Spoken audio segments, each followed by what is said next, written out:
All right, welcome everyone. Thank you so much for coming to today's event about the Edmund Fitzgerald. I just have a few housekeeping items to go through before we get started. If you ever need the restrooms, there are two right out in that hallway. And then if you haven't seen, there's some fun cookies over on that table that have the Edmund Fitzgerald on it. So feel free to, take some of those and enjoy those. And check out howalibrary.org to see what future events we have coming up for adults. And without further ado, I'll turn things over to Rick. Thank you so much. It's great to be here. First, I want to apologize for the scratchy voice that I have. It turns out during the 50th anniversary of the Edmund Fitzgerald, I go and get a brain tumor, and they had to take it out in July.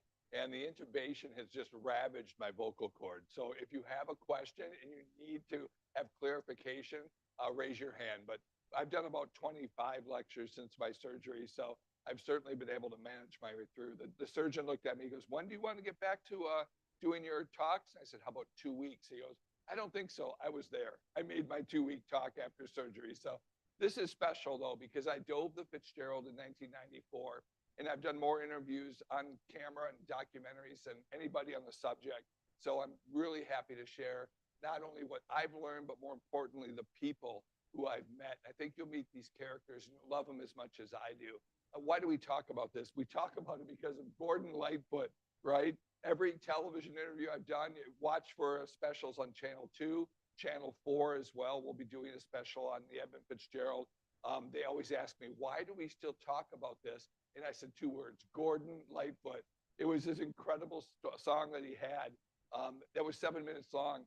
Let me tell you, as a disc jockey growing up in the Upper Peninsula, I had to use a restroom at times. A 7-minute song is perfect for using the restroom when you have to. The Beatles songs that are 2 minutes long are just lousy for that. But I love this because it was history. And because growing up in the Upper Peninsula, our trailer rocked as that storm came over. I was about 100 miles from where the Fitzgerald went down, 12-year-old kid. But this storm was nothing compared to the blizzard of 1978 when we actually had snow bury our trailer. We had to dig out to get to the wood pile to be able to stock the stove up, So it was very, very interesting during 78, but for us, it was just another winter in 1975. Now, I'm going to pick on Gordon just a little bit because in his song, he has probably about 25% accuracy on what happened. And it's not all his fault. He wrote it as the end of his album, Summertime Dream, was coming out. In the winter, the investigation was just getting done. So really the problem that we had was the facts that came out were very minimal. So Newsweek magazine did an article, and it was only about this long, and almost everything that he has for his song came from there. The legend from the Chippewa Indians, the story of McSorley and how he vanished. And most of that stuff was written by some reporters that came from Newsweek in Detroit. I'll tell you, there is no legend from the Chippewa on down about Lake Gitchagumi not giving up its dead. We stole this from the Tahoe Native Americans who talked about their lake. And by 1900, we started having shipwrecks where bodies were disappearing. The Adela Shores we just found. The museum I work for is the Great Lakes Shipwreck Historical Society. You know better as Whitefish Point. I know a couple people have been there. We appreciate you going. By going to see the Bell, you're financing the trips that we take. And our new $1 million robot that can go as deep as Lake Superior. So 1,300 feet we can go down and explore. And Daryl Ertel, our very incredible operations manager for marine operations, has found now 14 shipwrecks. The joke was that he was going to, in 1 year, make a calendar. And I said, nobody has ever found 12 shipwrecks to warrant doing, a calendar for every month. He finds 14 of them. So it's amazing. But the song I revere, the problem I have is that he changed the lyrics because many of the families started coming to his concert. He'd offer backstage passes, and many of them said, "I don't like this theory," and he'd just change it. And that to me, especially when you hear what I have to say about what happened and what lyrics were changed, I think you'll start to agree with me. It's not the first Edmund Fitzgerald to sing. Edmund Fitzgerald, the uncle of the guy that we know, had the ship named for him, had a ship called the E. Fitzgerald that sank in 1883. This shipyard came out of Port Huron. He built 20 different ships, and about 15 of those ships sank. But it's not because he built them wrong. It's because these boats were used so heavily. And not only as a first career as a steamer, many of them are broken down into schooner barges that were towed, and big storms and fires were common casualties. This was tragic, though. 6 people vanished in a November gale, just like the Fitzgerald that we know about. And it was horrible off Log Point. The lifesavers rowed out there, and they only found the upside down lifeboat. Nobody was found until that next spring when the lady cook was finally found, which is just tragic. This is the specifications that went to University of Michigan to build this ship. And the people who were going to build it was kind of odd. Northwestern Mutual Life Insurance Company was doing this as an investment. Now, these insurance companies, in order to pay out these $1 million policies that we've seen, and especially for Northwestern, that's been around since the 1800s, they would make huge land deals, railroad investments. These guys, they went to 100 barges on the Mississippi River. They had 3 freighters that they owned way before the Edmund Fitzgerald. So they were always looking for money that they could invest in to be able to make the payouts for the people who were policyholders. So they brought the plans to U of M, and 2 different engineers, Spooner and Bear, worked on this. It's interesting that when Bear passed away, they listed all the ships that he worked on, but they left off the Edmund Fitzgerald because it had sank. He also made modifications to another very famous shipwreck called the Carl Bradley that had a real problem with shaking. It was Bear that came up with the process above the propeller with a wing that was on the back of the ship that we saw when we dove it in the submarine. And it's interesting that stopped that wobble. So a lot of the technology came out of that incredible tank. They had a wave tank that was built, the first one in the nation at University of Michigan. So they also thought the first ore would be coming out of Canada. So they were looking at building the ship to a very specific length. In the 1950s, we redid the seaway, and the maximum length to get through the Welland Canal was 730 feet long. So no ship had been built on the Great Lakes that was that big, 730 feet. So that was going to be the maximum that would come out for the Edmund Fitzgerald when it was built. The problem was that this whole fell through for Canadian ore because they found a new investment at reserve mining that they could also make money on.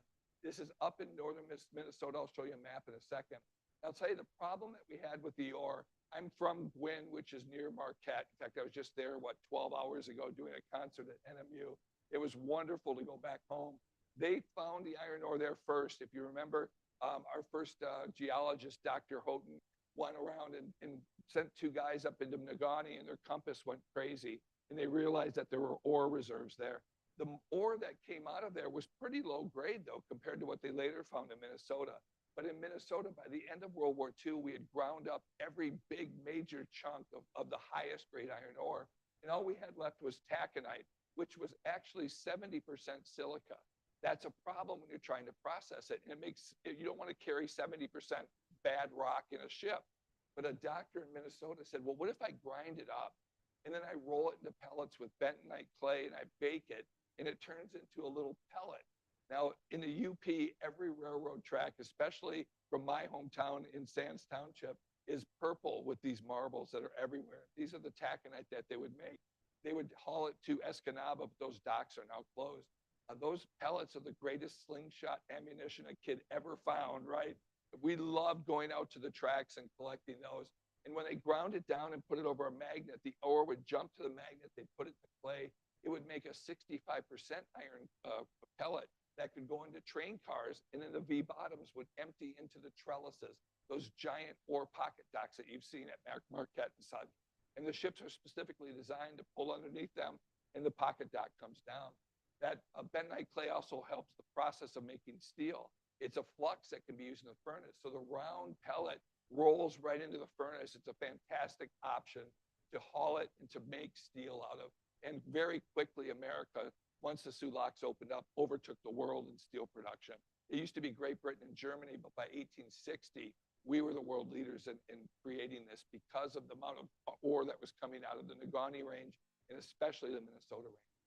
Edmund Fitzgerald did not want his picture or his name on a boat. He wanted to call the ship the Northwestern. And the board of directors said, well, we've got different ideas. And his daughter in her book said, when he went to use the restroom, they took a vote and they put his name on the boat. And he said he never wanted that to happen. His name's on every policy too. Edmund Fitzgerald, as he became from president, he went to the first ever CEO, chairman of the board of Northwestern Mutual. And his family, very deep, as we said, his uncle had the original ship. His dad was actually the president of Milwaukee Dry Dock, so another area where they created and especially repaired ships in Milwaukee.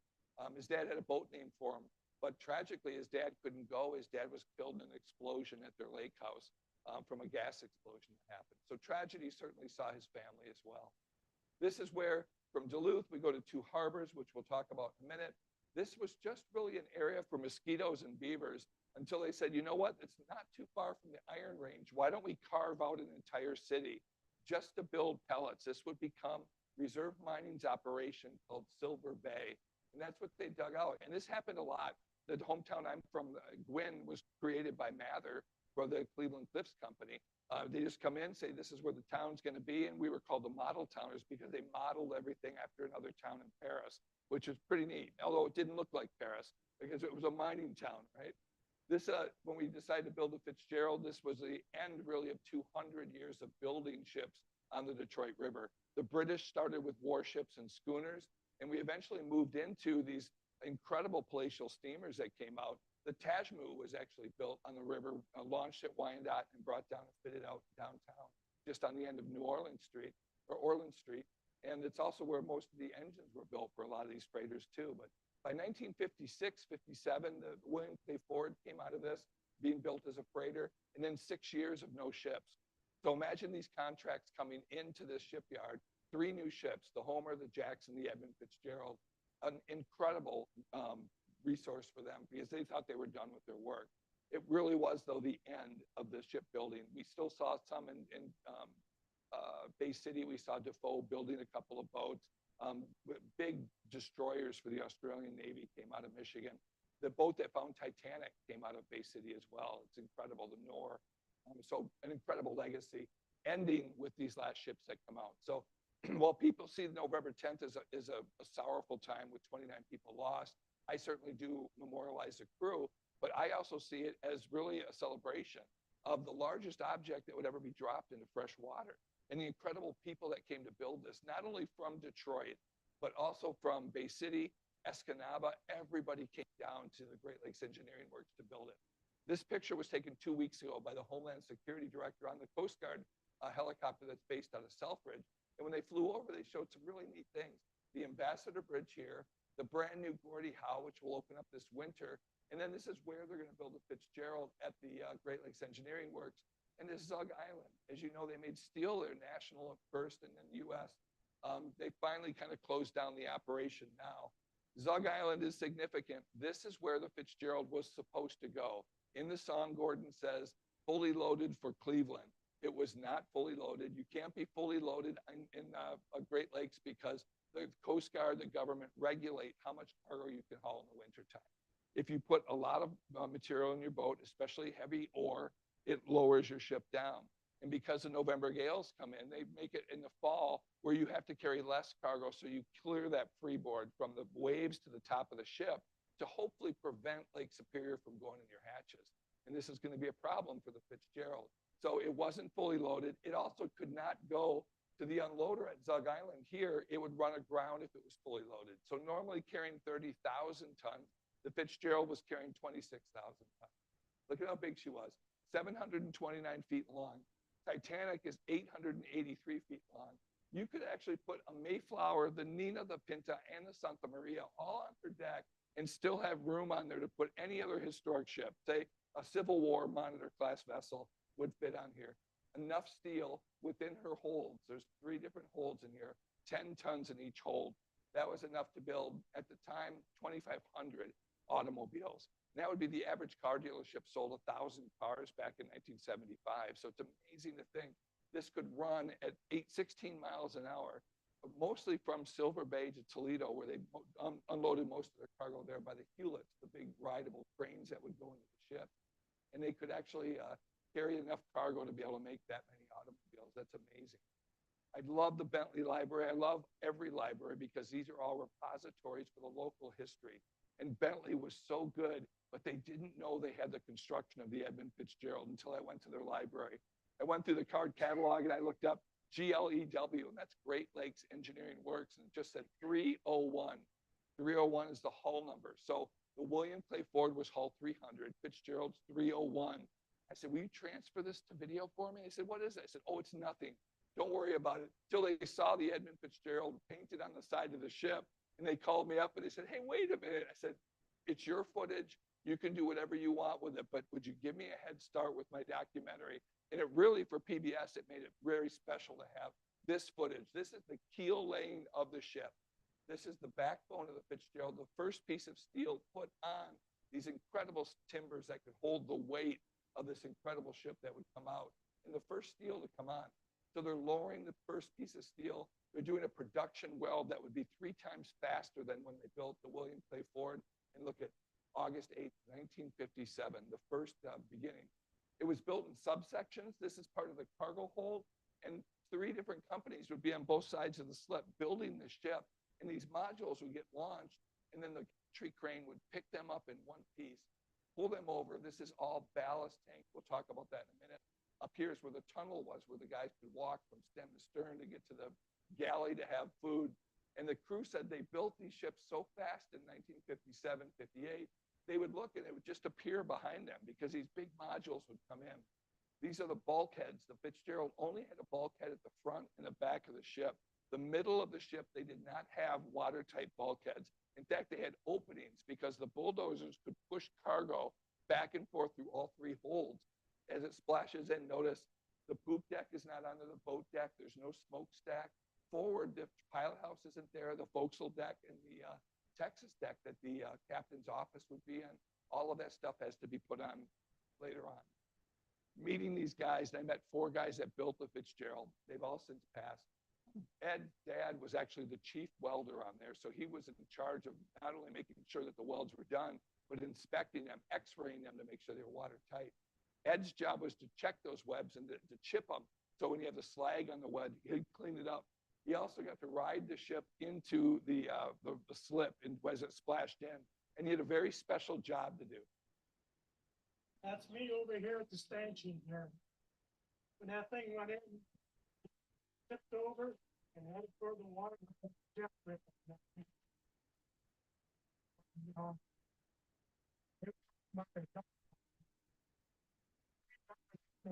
it was mine, these guys and I got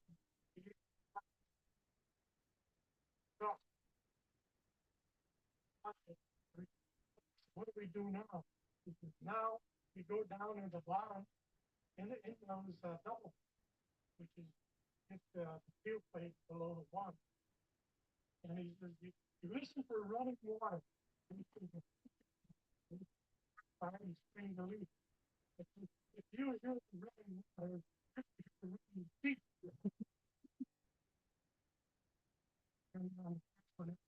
They knew that men and women would be on the ship, and they said they built it strong. And there's always been a question, it was built so fast, was that a problem? When I was in Marquette just hours ago, the Herbert Jackson, the sister ship to the Fitzgerald, or near sister, there's nothing identical to the Fitz. She was sitting there, she's still sailing today. The difference is, though, the Jackson never went through the amount of storms that Fitzgerald did. The captains that ran this boat, the largest at the time, there's a chip on their shoulder to get the most cargo through. And we're going to see where they made a lot of maybe some risky decisions as they go through, and especially the last captain that goes in. In fact, many of the ships that would come up to the UP would try to maximize the cargo. They would go down with iron ore. They'd offload it all around Lake Erie and especially into Gary, Indiana, Lake Michigan, Toledo. And then they'd come back with coal for the power plants in the UP, especially Marquette, so they could maximize it. But the Fitzgerald was so fast, and she made most of her runs from Toledo to Silver Bay and back. They called her Toledo Express because she was so fast. It didn't make sense to pick up another cargo. So what do you do when all that iron ore is out of your boat and you're floating so high your propeller can't work? You pump water into the ship, into the ballast tanks. These are actually water tanks that you pump in. And if you pump water in, you have to let air out. So you have to open up vents on the top of the deck to allow that to come out. I've got a picture when they built the Fitzgerald of those vents. So here you see the tops, they look like mushroom tops. And on deck, the guys would open them up, the air would rush out as they'd pump the water in. When they got to the ore docks, they would pump the water out, they'd open them up again, but they'd make sure they closed them because you do not want waves going into your ship. The problem, and we'll talk about this as the ship reports problems, Captain McSorley is going to say, I'm missing some vents. And when we talk about Vince, this is what we're talking about. We don't know how many. Captain Cooper will say 2, but in the Coast Guard report, there was no official number, but it was plural. There were a couple. These are 8-inch pipes. So at one point, at least two 8-inch pipes are pumping or dumping Lake Superior into the ship, and the pumps are trying to keep up with it. And that's not the only leaks that are happening. There's some other leaks that are going on as well. Here we see the routes, and Fitzgerald made 748 trips in her lifetime. She did 28,000 miles in the last season alone. And in that season, we'll see there were several storms that they kept going for. It's interesting, if you go through the Weather Bureau later, the National Weather Center books, they actually have a report from the ships that would come out, and they would log in the morning. The first mate would call up the weather service and say, this is the Anderson or this is the Fitzgerald reporting in. Here's the waves that we see. Here's the direction of the wind. This was a real-time report for the meteorologists to create the maps they do. This is a dozen years before we have buoys that would do that automatically by satellite or radio. The buoy itself now would actually measure the waves, send it to real time to the meteorologists, and they can see what's going on, even in the middle of the lake without a boat there. But the boats did it back then. And if you read through the books in 1970, 1975, you see the Edmund Fitzgerald took on more storms than any other ship on the Great Lakes. And that would be great if your boat didn't have problems. But everybody who sailed on that boat, every third mate that I interviewed, and I interviewed 3 of them, all said that for some reason, in even just 10-foot seas, that boat would really flex. Every boat flexes in a storm. They have to. That's the design of the ships. But the Fitzgerald flexed really poorly. And in fact, one of the mates looked at the captain, McSorley. He goes, boy, that's really bending a lot. And McSorley, the captain, looks at me and goes, yeah, it scares me sometimes. This is what the skippers tell them. So these are the trips they took, all different parts of the lake. Majority of their stuff to Toledo, the heaviest run July 11th at 27,000 tons going through the locks. Just an amazing career for sure. This is some footage of the Fitzgerald loading. This is at Silver Bay. So this is where she did most of her loads. Captain Larson's family found me after a lecture and said, you've got to show his movies. And I couldn't believe we had them. But this has the conveyor system that pours it into the hold. And the mate stands on deck, watches lights in the back to make sure it's balanced. You want to make sure that there's not too much on one side. The ship has to be even. And you have to put enough in the back, 21 hatch right here, more in the back so that that propeller can do its job. This is looking at Silver Bay. There's not much there. It's just the dock and the pelletizing plant. And we'll see as they start to go into the takeoff, a snowstorm actually comes in. And this is pretty quick. In fact, we just missed snow in the UP by about 4 hours when we came in. It was 31 degrees when we left, and everything was frosted. It was beautiful to leave it and not see giant snowbanks yet. As a kid, I remember really bad sledding in June. So it happens up there. Look at how fast it kicks up. And the question is, as this ship is flexing, what happens? Well, the keel breaks loose. And at least once the Coast Guard were called to look at it, and they brought it into Fraser Shipyard in Duluth to have it welded back on. And the question is, after all these storms and all these times they go in, was there more damage? The Coast Guard only checks it every spring. And then they do an October checkup on the deck stuff. But for most part, the bottom stuff, the structural stuff is only checked in the spring. So if the Fitz went through storms, that damage could happen again. If you're the biggest boat on the Great Lakes, when you're launched, you barely squeeze through the Sabin lock. They came back in through the MacArthur lock. Just with not a world record on the first run. They wanted to make sure the ship was sound. But when they came back, they started doing 28, 29, 30,000 tons. And the people were just lining up at the locks to watch them come through. And everybody saw as Larson, later Peter Pulitzer, and of course McCarthy were breaking all kinds of records. But the question was, the next ship that came out was the Jackson. It was a little bit shorter than the Fitzgerald at 690. But the Homer came out as a foot longer. So it starts besting the records of the Fitzgerald. And the Ryerson comes out of Wisconsin, and it starts getting bigger records. So how is it that Captain Pulitzer starts showing up with 1 million tons, the first ship to haul 1 million tons? And I talked to the cook, and I'm like, how in the world did you guys break those records? He goes, well, this guy would cheat. When you get to the Sioux locks, the Army Corps looks at your plimsoll marks. They're measuring tapes on the side of the ship.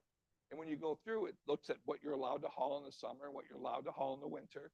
And this guy would go in and cheat on fuel. At this time, they'd converted over to oil. So he'd put less fuel oil in, put more cargo in. As soon as he got back past the check place, he'd fill up his fuel and take off so he could get 1 million tons. And the cook said, that's great, but what if we get stalled on Lake Superior and we have to hide behind an island during a storm and we run out of fuel? You can't go to a gas station on Lake Superior. So the question, what do you break furniture up and put it in the boiler? It's not possible with a oil fired. So it was a dangerous thing to do for sure. Why didn't the Fitzgerald go to Silver Bay for its last load? We hear in the story from Gordon, he says, coming back from some mill in Wisconsin, there are no pelletizing mills in Wisconsin. The only ones they have are in Minnesota. The dock was in Wisconsin, so we'll give them credit. This is the world's tallest docks. When these were open, Burlington Northern and Superior, Wisconsin, these were the tallest in the world. They could have 15 freighters loading at the same time at these docks. But by the time the 700-foot class are coming out, Fitzgerald could only load half. And then it would have to detach from the dock, move 12 feet so that the spouts could come down again and load the ship. These are chutes, not the conveyor system that we saw. They didn't have a loading manual for this dock, although it's not that too much different. The guy that loaded the Fitzgerald said he'd never seen the Fitz before. So this is how infrequent it was happening. Well, why did they go to this dock? Well, it turns out they got a contract from National Pellet about 80 miles away. And I think this happened because up at Silver Bay, they were dumping the tailings of the steel or the taconite making process. So you take the rock, you take the iron out of it, you've got the silica left, and they were throwing it into Lake Superior. At the time, the DNR said, well, it's just rock, right? You took it out of the ground. It didn't look like it was a problem until the plume came down to Duluth and people started getting asbestos problems, cancer and such. Well, now I've done a lot of research on this. I'm a television reporter, 30 years experience in TV news. There's no correlation between the ore that was coming down, the problems that they had with that, and with the cancer rates that were there. Their cancer rate was no higher than other places that didn't have, this type of activity. But the plume didn't help. So a judge shut down Silver Bay for a week. And the whole city was designed just for moving iron ore. So they freaked out. They finally got a judge to open it back up. They came up with a better plan to put their tailings into a pond and let it settle out. And then they put the fresh water back into Lake Superior, which is better for all of us, for the environment, for sure. But think about the shipping company. They didn't know if that was going to be open. They were looking for different options, and they always work different steel companies. Fitzgerald was smart. It was a beautiful ship. It was actually outfitted by Hudson's of Detroit. So they had beautiful accommodations. They had air conditioning on board. Anybody from the steel company, if they wanted to wine and dine, would come out and take summer cruises on the Fitzgerald. Best cook in the fleet was on there. And Red Bergner was the guy that did it for decades. Best captain, the fleet captain was always considered to be on the Fitzgerald as well. So this is the smoking gun. We're going to talk about anything today, and this is what upsets more sailors than I could ever imagine. This is hatch number 1 on the Edmund Fitzgerald. It represents 21 of these hatches that are on the ship. These are the openings that they take the Kessner clamps off. These are C clamps that are mounted right to the coaming of the ship. This coaming lifts it up off the deck where the water can be. This is called the weather deck or the spar deck, 2 feet up to give you a little more protection from the waves. And then there's a gasket that runs all the way along those. Kessner came up with this speed clamp where the deckhands can come up, flip it up, and tighten it down really quickly. But there's still on these 68 clamps on every one of these to hold it down. And that cover is well over 2 tons. And there's a crane that runs on this rail to pick it up, set it down, and then when they get done loading, puts it back on, and the guys would go on and think they'd put all the clamps on. The Coast Guard believed these to be weather tight because the company came out and said, hey, we haven't been able to haul more cargo in the winter for almost 2 decades. Will you let us carry more? And they said, well, if your hatches are tight, then go for it. The problem is they weren't dogging all these hatches down. They were putting down the corners, and because they would get done and they'd unload, they wouldn't see water in there. They figured that's okay. And I get arguments from every sailor that says no sailor in their right mind would go out on Lake Superior without dogging all those down. And we'll talk about why we think it didn't happen here in a minute. That's about it on this slide. Arthur M. Anderson is loading just north of the Fitzgerald. This is at 2 harbors. They start pulling away. Captain Cooper is in charge of the ship. This ship has been lengthened that summer in 75, 85 more feet. They would cut the ship in half, add a big midsection so they could carry more cargo as the sulaks allowed them to carry more cargo. It was dug out where the approachways were more safe. The lock systems were changed so that they could carry eventually 1,000 footers by 1975. We had the Stuart Fort was 1,000 feet at that time, but she was not on Superior. The Blau was the biggest ship that was going out. Arthur M. Anderson a close second. So as they leave, they get small craft advisories that are coming out, meaning no small boat should come out. And the meteorologists are saying, we're going to hoist gale warning. So as they're leaving Duluth and leaving two harbors, Superior actually for the Fitz, but Duluth right there, they're going up. They know this storm is coming. So Captain Cooper starts plotting the weather as they get up and they start taking the radio beacon heading off of Devil's Island. They have to make a decision. Are they going to turn and take the southern route, which take them right off of Keweenaw and take a straight shot for Whitefish Point? Or will they get to Devil's and turn north? You see up here, the Ryerson is, and by November 10th, the Ryerson is going to be parked up here because they're worried about the weather. They're going to hide from the storm. The Blau is the largest ship on Lake Superior. It's 800 feet long. It's decided to hide behind the island. But these two ships look at the map and they go, well, we see it approaching Marquette. We think it's going to approach by 7, and we'll see how long it takes to cross Superior. And what's going to happen is the wind direction around a low pressure system is counterclockwise. So as it comes up here, they're going to have northeast winds. Well, if you hug through here and follow up, that's higher up against the, there's no fetch here for the winds to push the waves bigger. The lower down here, the more distance you have for that fetch to make the waves bigger. That's fine, but the winds jump through my little trailer, which is right here, hits the peak at about 70 knots is about the most we saw reported. Standard Rock had 50 knots that was out here. So as they come across here, the storm jumped 2 hours faster across Lake Superior. So these guys are all caught. They could go up to the slates and hide back here. This is where Jacques Cousteau's Calypso hid when the storm came in.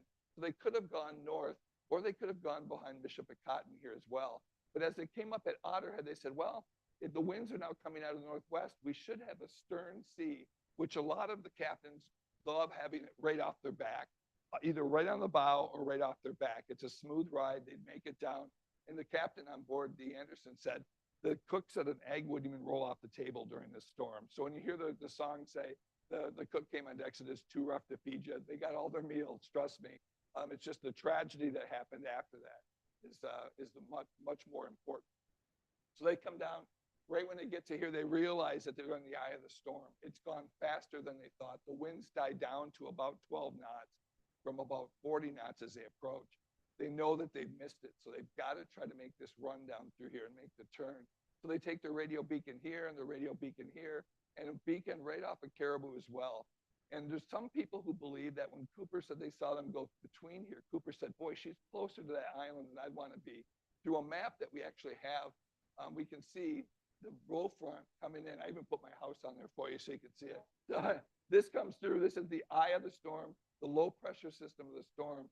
And when it hits here, our trailer's rocking back and forth. There's actually a trailer that's blown over in the Sioux.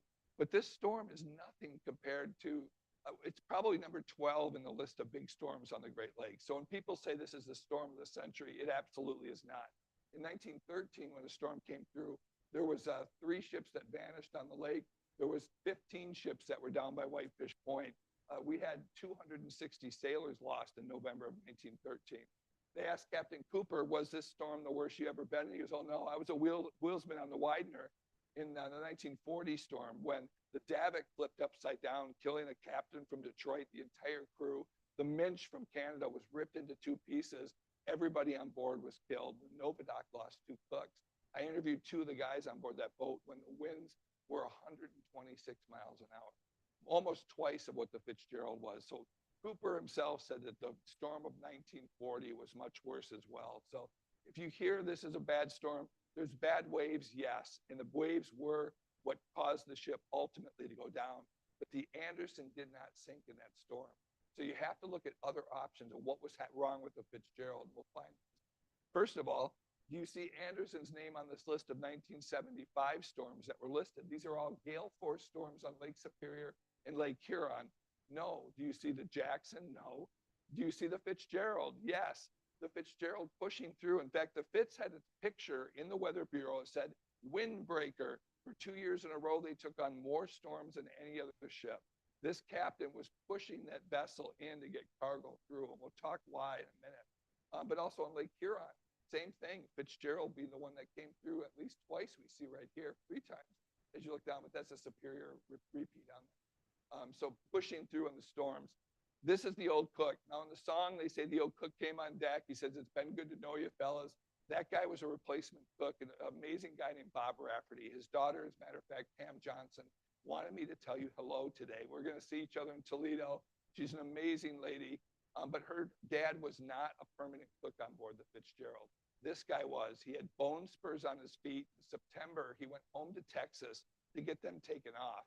And the surgeon ultimately said, let's just wait till after winter. So they called up Red and they said, come back. We've got the ship loading at Superior.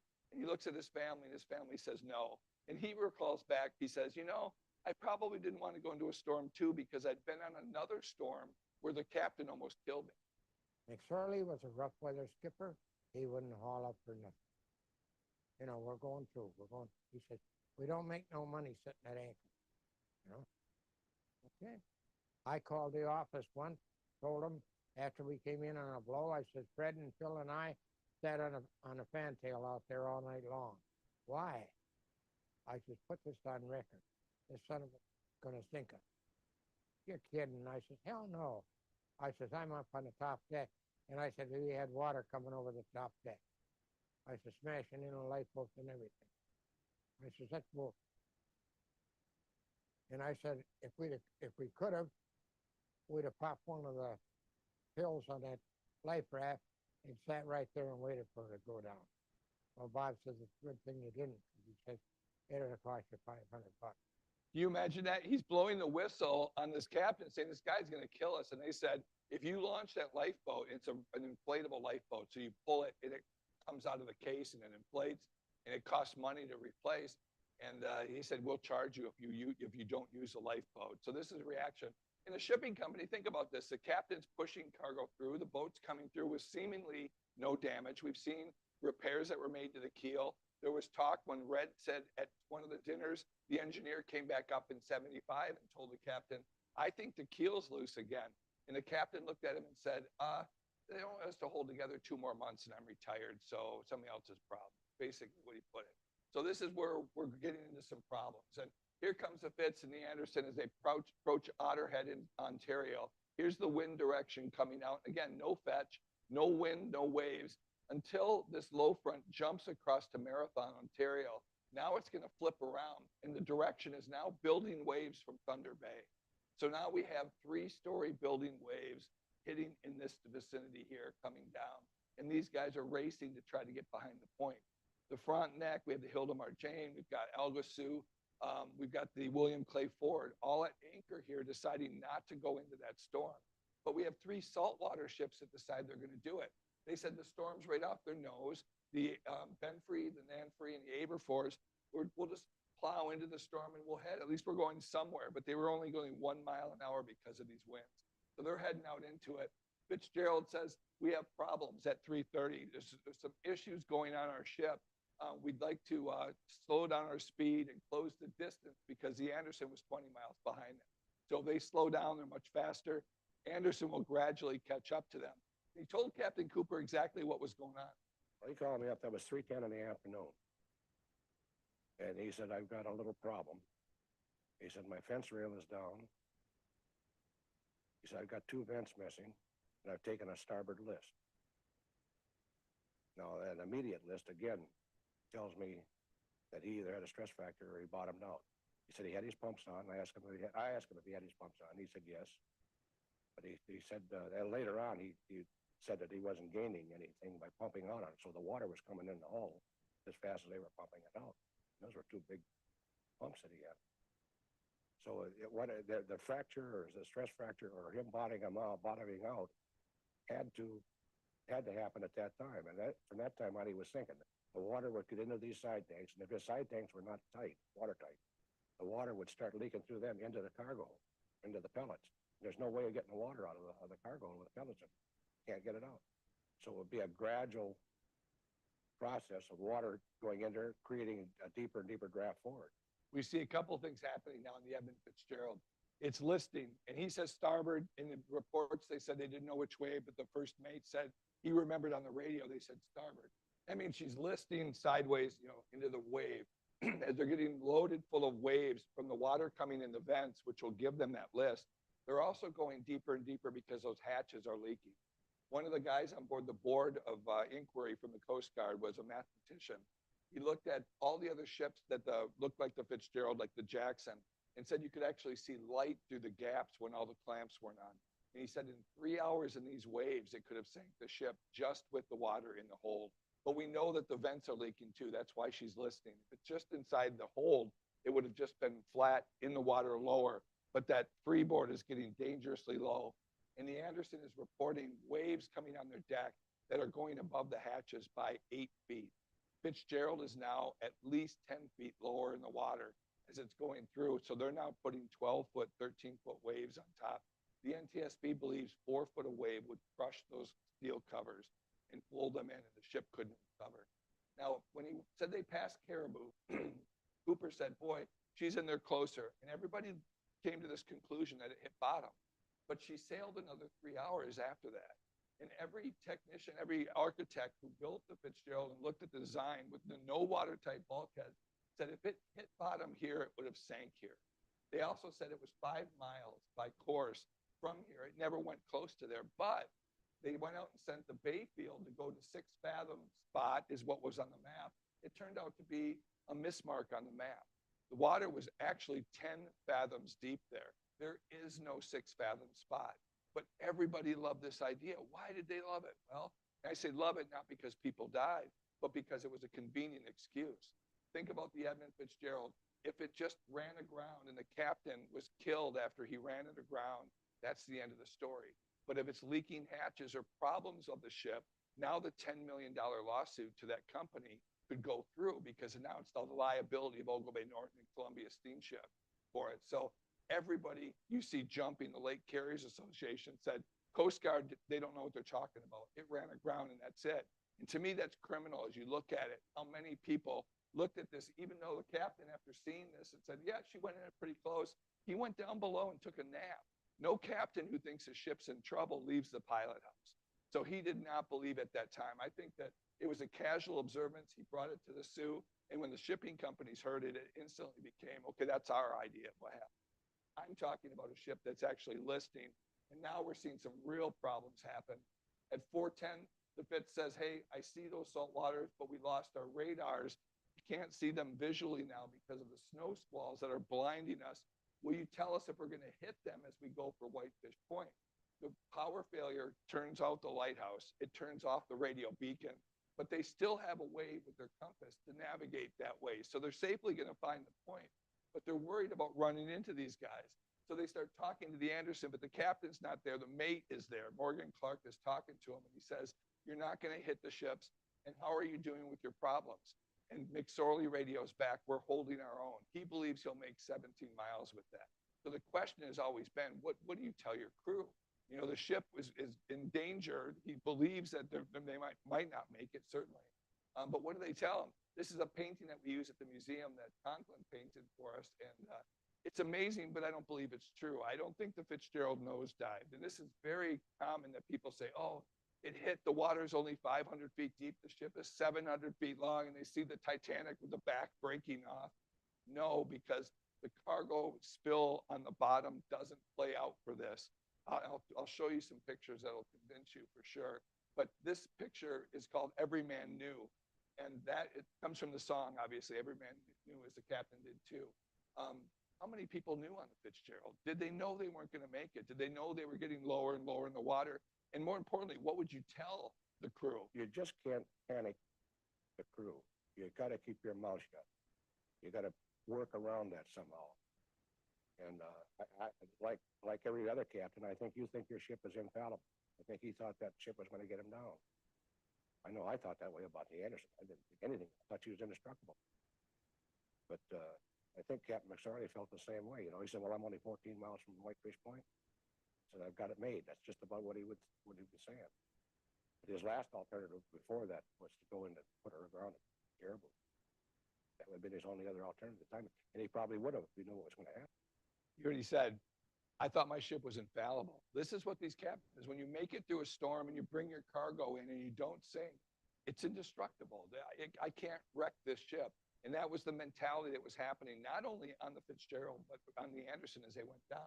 But of course, now they're looking through their radar scope. Cooper comes up from his nap. He goes, "Where's Fitzgerald at?" And he says, "I can't see anything on the radar because it's blotted out from the snow." And they're trying to squelch out the weather, but they can't. It's blinding everything out until it finally clears. And by 7:30, they can see pretty much Coppermine Point, the lights there. They can see the saltwater vessels that are coming off the point right here. They can't see Fitzgerald. So they start calling the Coast Guard, but they've been blown off the air from the power failure for a half hour. And finally, when they convince them, hey, the Fitzgerald's missing, they scramble from Cherry Capital Airport, the Coast Guard cutters, the Coast Guard helicopters, and the Albatross aircraft that come out.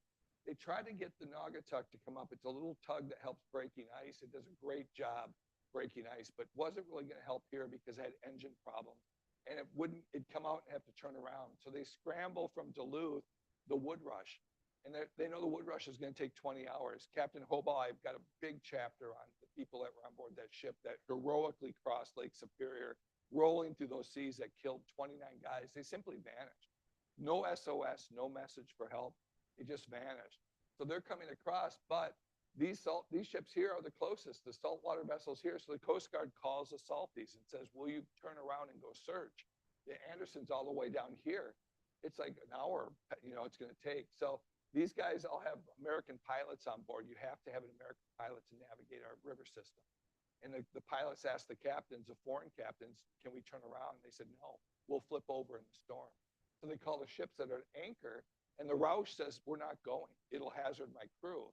And before you pass judgment on them, the captain's whole job is to protect his ship and his crew from danger. It's not to run for other sailors. So the options are running out. The Clay Ford says, "We have problems with our antennas. We'll try to work them out. I'm going to ask the crew if we'll go back." And so they finally call the Anderson, and they have no other option. And listen to the conversation that they have with Cooper, and listen to the hesitancy of a guy that knows that 29 guys are down, and they want him to go back in.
It turns out they turn around, they go in, and as soon as they get up there, the William Clay Ford meets them at 2 o'clock. So the Clay Ford, Captain Erickson, both heroes coming back into the storm.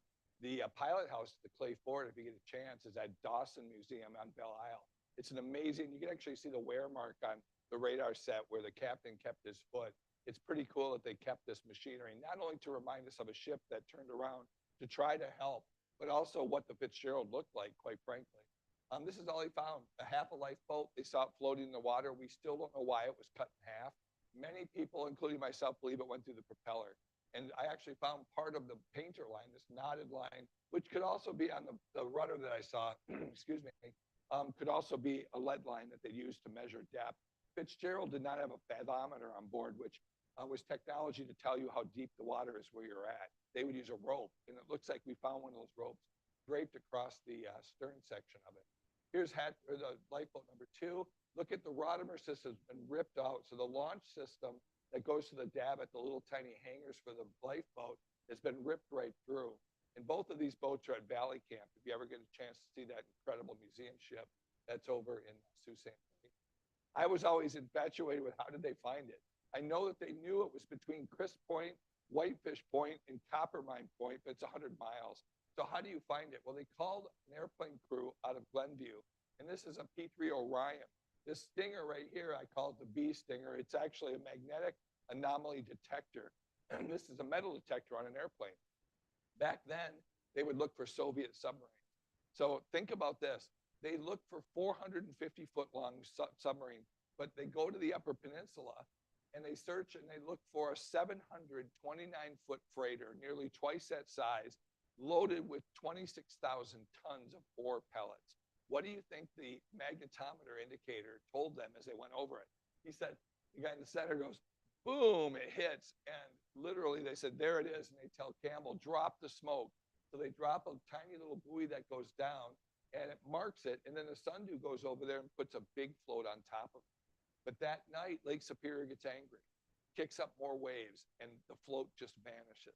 So they have to call the Navy again to come and find the Edmund Fitzgerald for them. And when they do, they bring out 2 different sonar crews where they go over with sonar sound waves that go down to the bottom, and it maps out the bottom to tell them what's on there. And the guy says, you know what, I've looked at the indication. It looks like it's in 3 pieces on the bottom, and all of those pieces are upright. And a Detroit Free Press reporter is there, and he's writing all this down. Well, a guy looks at Wilson, the guy that I did all my interviews with. I'll show you a picture of him in a minute. And he says, I think it's upside down in the back. And the lead tech goes, hey, when you get a PhD like me, then you can start telling people what you see. So when they go to dive it, they put a robot down and they go to the stern section, they look at it and look what they see. And they said, Larry, your robot's upside down. He goes, no, my robot's not upside down. So the guy that was running the sonar was absolutely wrong in his assertion that this was all upright. And it was only 2 big pieces. The midsection of this wreck is somehow disintegrated. So on the surface, it broke up and it accordioned that entire 150 feet where the plates just fell apart. It doesn't look like a ship anymore. It just scattered all over the lake bottom. And the cargo spilled out and the bow kept going on course, but the stern got caught in the water column, went off course and flipped upside down. That's when the lifeboats left. At the very back of this ship is a massive pile of taconite pellets. How is it possible that this took a nosedive and all of its cargo is behind it? It's not possible. It had to have rushed forward at 30 degrees. Those pellets will start to roll forward. And at least in cargo hold number 1, there was 10 tons. But let's say the screen bulkheads didn't hold. They definitely were not watertight. What if 26,000 tons of marbles comes forward? You would think it would crash right into that first hold and fill it up instantly. So we'll take a look at what we saw. Coast Guard go around to hatch number 5 and they see something telltale. The end clamps are all stretched and sheared off, but the middle ones are all intact, like they'd never been used. So they start to say, well, we don't know exactly what happened, but we don't think that all those clamps were dogged down. And we believe that that was part of the reason why the water came in. The family members got very upset about this because they took it personally, like their kids wouldn't do it. But McSorley had come out and said, I don't want any more overtime on this ship. I don't want it in the galley, he told the cook. I don't want it on the deck. And they left on a Sunday. It was overtime to tie all those clamps down. So they were ordered, I believe, not to do that. As we look at ships that came through the Soo locks, let's take a look. And I've got the largest collection of Edmund Fitzgerald pictures in storms going through the locks. And this is very typical of what we see. You look at the boat, you go, well, let's zoom into the hatch clamps. These are on, these are off. This is on the edge, this is off. All of these are off. as they come through the Sulaks off of Lake Superior, this was a common practice to do this, to run like this. And those gaskets were not compressed enough and the water was coming in. But the vents, and I know these vents are all intact. The little white caps are right here because I went along the entire length of the ship. This would actually be on the starboard side. So if you look along here, they're there. But this is all buried in the mud. And we don't know which hatch or which vent covers that McSorley was talking about because the mud's so thick in there. But we know it happened regularly. Here's another picture. This is probably spring fit out. The windows to the lounge where those guests, the VIPs, could look out, had the covers on them. But look at here, on, off, off, on, off, off. Same pattern, on the corners, on, and then off. This happened routinely because they thought the weight of this was enough to compress it, but it wasn't. So water's coming in through here, water's coming in through the vents that are missing, water's even coming in through the hatches that have been damaged at Detroit before that, early that season. The Coast Guard said you have to fix. So water's getting in, it's making it very low in the water. Now think about 6 p.m., the Anderson reports a wave that damages her lifeboat on the opposite side of the storm. So it jumps over the ship, it's 3 stories tall, and crushes her lifeboat. It comes to the Fitzgerald, it speeds ahead of the Anderson, which is now 9 miles ahead of the Fitzgerald. It comes up here, it hits so hard here that in the submarine, all these windows are blown inward. The rush of the water was inward, it's all bent inward. It lands on this cover and folds the cover in. When the ship hits the bottom, it's gonna just totally bend this deck, the forecastle deck, into a pretzel. Watch. That's the deck. This is the stopper for the rail. I don't know where the rail is. It might be buried in the silt, but there's not much silt on the Fitzgerald. We could see some pellets in the aft section that weren't covered by that silt. So maybe that rail broke off. We don't know for sure because I haven't looked close enough. But when we go around, watch this. Here's the hatch cover. It's pushed into the coaming, just into the hold. It's at least 12 feet in there. Where's the cargo? It should be piled right to the top of the deck, at least with hold number 1. It's everything from hatch 8 all the way to hatch 1, and there's not a pellet up here. Where did it go? The builder plate is up here. This says built in River Rouge.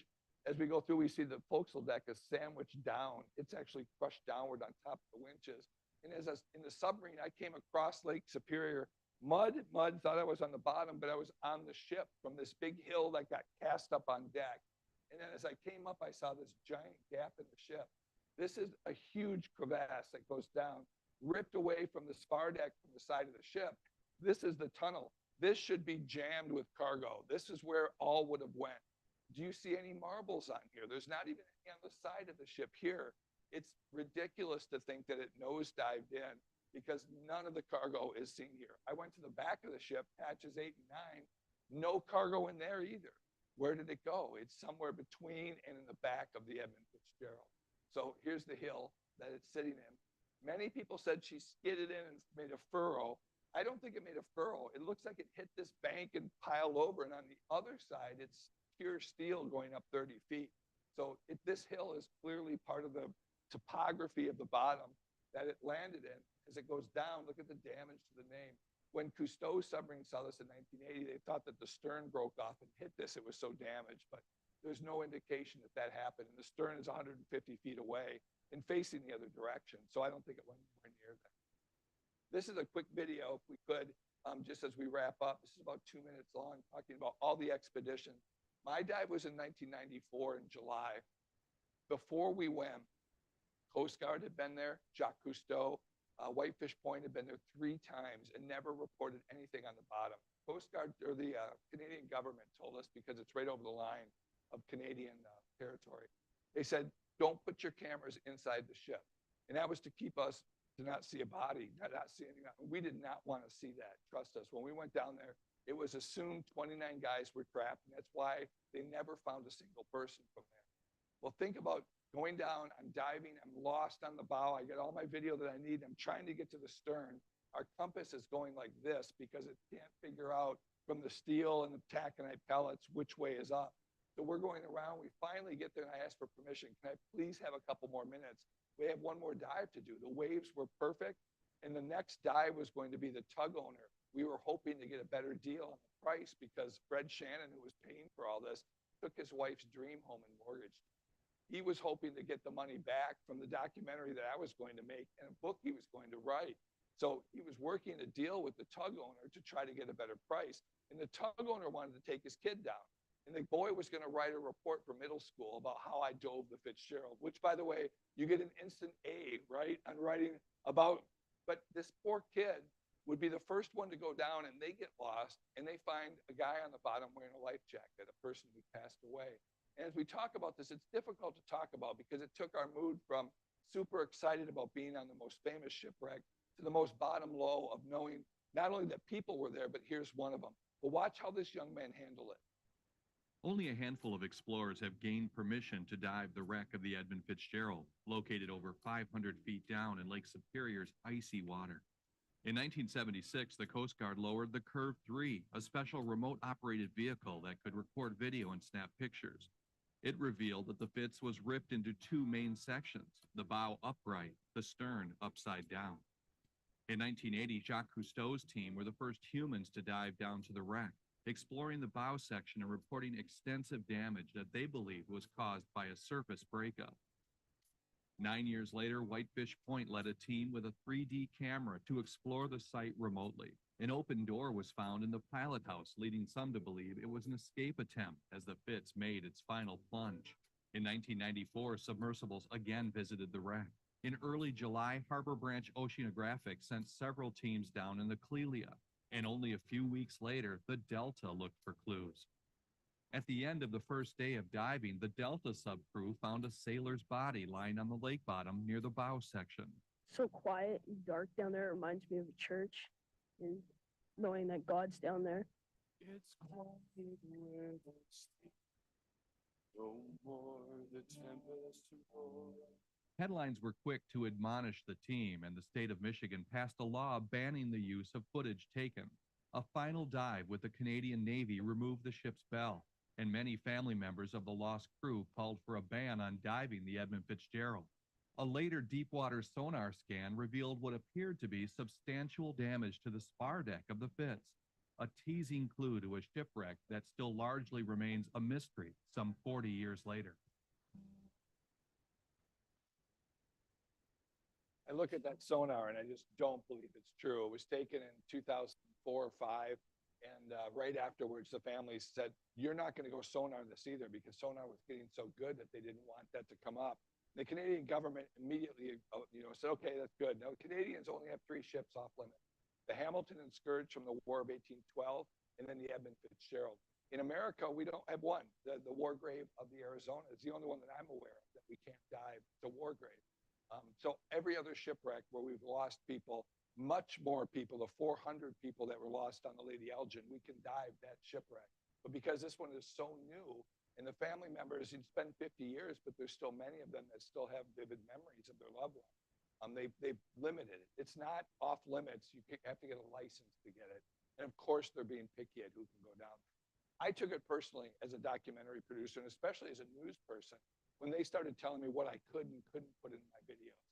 I had seen Desert Storm footage that was much more graphic. At 9/11, I saw horrible footage of people jumping off the buildings, and the shots that we used of the person who'd been lost, because we knew if we didn't put it in there, people would say, oh, you never found it. So we were caught between a really rough place. And we used a shot that the submarine went around and obscured everything, but it was still there. And most of the families that saw it said, I didn't even know where it was. So it's not like it could be identified. And as a producer, I'm very proud of what we did, but it still hurts 25 years after our dive to have people calling us pirates. And there's still people that call us, say, if Mixter talks about the body, we'll sue. I mean, it's unbelievable how, the infringement and quite frankly, trying to attack my credibility, my ethics as a person, as a human being who very much respects those. And I've interviewed people who lost loved ones, and I'm friends with them too. So it's tough, when you handle that. But Reverend Ingalls rang the bell 29 times, and that became the song, of course. 29 times we'll be ringing the bell again at Whitefish Point. It'll happen at, obviously, Mariners Church. We'll do it at Split Rock. The question is, do we just remember the 29? We know the name of McSorley. We know the cook Rafferty that passed away, but do you know the names of the 25,000 other people that Gordon Lightfoot didn't write a song about? You know, they're just as important on the Great Lakes. There's lifesavers like Ben Cameron, who saved 600 lives out of Kenosha. Those stories, and my great grandpa, who saved lives on board the Espanola as a lifesaver in Muskegon. Lincoln Dahl, when it came ashore, he was there. These people deserve it too. The 5 lifesavers that drowned off Michigan's thumb. Why don't we remember that? Oh, Gordon didn't write a song. So they will always be remembered on the Fitzgerald, and God bless each one of them. But I think that we need to ring that bell, but remember a lot more than that for sure. Go to this last picture. This is the Delta submarine putting the first plaque memorializing the crew, and it was from our sub, putting it down in the bottom of the ship. The bell came up in the next year, and they put a bell on there with all the names on there as well. Shipwreck podcast is where I have all of my stories. You can hear from the guys that survived the 1913 storm. An 18-year-old wheelsman is on my podcast. The guys from the Novadoc that went through the 1940 storm. It's been my career to find all of these eyewitnesses to this incredible history that, quite frankly, had never done a television interview before. I love books. Libraries are my passion to go in and learn. But the videos, to meet these guys, to hear their stories, and to watch the hair on your arm go up straight when you start to hear them talk about 30-foot waves and 4 ships vanishing in front of their eyes, that's incredible to me. And then to combine it with Dan Hall's music, that's what we did yesterday, was a concert, 2-hour concert with music and the storm. We'll do that again in St. Clair on opening day of deer season, November 15th, at their beautiful theater there. So if you get a chance to see it. But Shipwreck Podcast has all of it. Sheila will have books up here. Every book and DVD is $20, but she told me that she wants to sell 3 for $50 today. And I'm like, do it. That's good. It's less to carry out. So please join her. Is there any questions that you might have of what I've covered, or any shipwreck that I might know about as well? My book, Howling Winds, is here. It's about mascots that were on board ships. The dog that was on board the Coast Guard cutter that searched for Fitzgerald, Suji, has never been known in other books. So it's great to be able to tell those stories that maybe are a little lighter hearted, but still for many of them, it was a tragic outcome when there was no room in the lifeboat for some of the dogs. My other one is Messages in the Bottom. All the ship messages that come in from 1913, a police officer who was left to guard the ship from bad things happening sails into the 1913 storm. And he writes, "Goodbye, dear ones. I hope I see you in heaven." At the bottom, he says, "The shipping company owes me $23 so you can go get it." These are the stories that intrigue me. And this is why I'll keep doing this. And I love telling the stories and sharing the people who've long passed now. This is now the record, and this will go to a library as well to make sure that other people can do it. We can perhaps look at some young people that might be enticed to do the other 5,000 shipwrecks that we have on the Great Lakes. Thanks for coming here, for supporting this incredible library. I appreciate you.